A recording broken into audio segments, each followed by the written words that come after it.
يا أيها النبي اتق الله ولا تطع الكافرين والمنافقين إن الله كان عليما حكيما واتبع ما يوحى إليك من ربك إن الله كان بما تعملون خبيرا وتوكل على الله وكفى بالله وكيلا ما جعل الله لرجل من قلبين في جوفه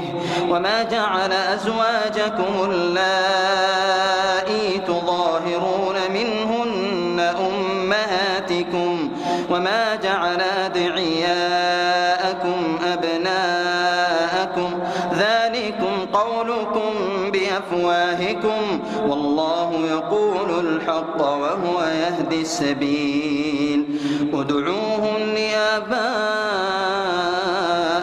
هو أقسط عند الله فإن لم تعلموا آباءهم فإخوانكم في الدين ومواليكم وليس عليكم جناح فيما أخطأتم به ولكن ما تعمدت قلوبكم وكان الله غفورا رحيما النبي أولى بالمؤمنين من أنفسهم وأزواجه أمهاتهم وأولو الأرحام بعضهم أولى ببعض في كتاب الله من المؤمنين والمهاجرين إلا أن تفعلوا إلى أوليائكم معروفا كان ذلك في الكتاب مسطورا وإذ أخذنا من النبيين ميثاقهم ومنك ومن نوح وإبراهيم وموسى وعيسى ابن مريم وأخذنا منهم ميثاقا غليظا ليسأل الصادقين عن صدقهم وأعد للكافرين عذابا أليما يا أيها الذين آمنوا اذكروا نعمة الله عليكم إذ جاءتكم جنود فأرسلنا عليهم ريحا وجنودا لم تروها وكان الله بما تعملون بصيرا إذ جاءوكم من فوقكم ومن أسفل منكم وإذ زاغت الأبصار وبلغت القلوب الحناجر وتظنون بالله الظنونا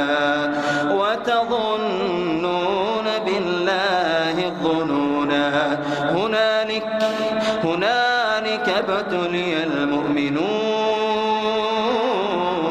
وزلزلوا زلزالا شديدا وإذ يقول المنافقون والذين في قلوبهم مرض ما وعدنا الله ورسوله إلا غرورا وإذ قالت طائفة منهم يا أهل يثرب لا مقام لكم فارجعوا ويستأذن فريق منهم النبي يقولون إن بيوتنا عورة وما هي بعورة إن يريدون إلا فرارا ولو دخلت عليهم من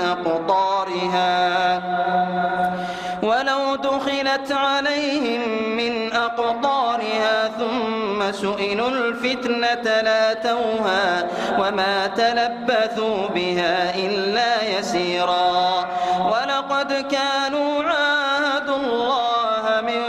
قبل لا يولون الأدبار وكان عهد الله مسؤولا قل لن ينفعكم الفرار إن فررتم من الموت أو القتل القتل وإذا لا تمتعون إلا قليلا قل من ذا الذي يعصمكم من الله قل من ذا الذي يعصمكم من الله إن أراد بكم سوءا أو أراد بكم رحمة ولا يجدون لهم من دون الله وليا ولا نصيرا قد يعلم الله المعوقين منكم والقائلين لإخوانهم هلم إلينا ولا يأتون البأس إلا قليلا أشحة عليكم فإذا جاء الخوف رأيتهم ينظرون إليك تدور أعينهم كالذي يغشى عليه من الموت فإذا ذهب الخوف سلقوكم بألسنة حداد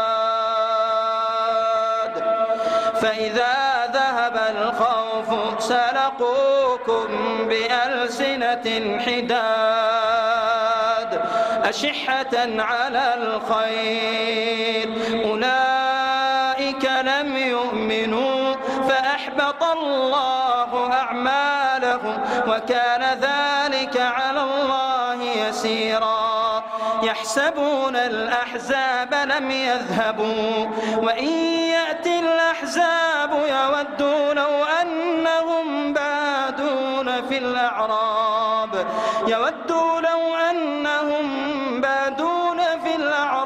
يسألون عن أنبائكم ولو كانوا فيكم ما قاتلوا إلا قليلا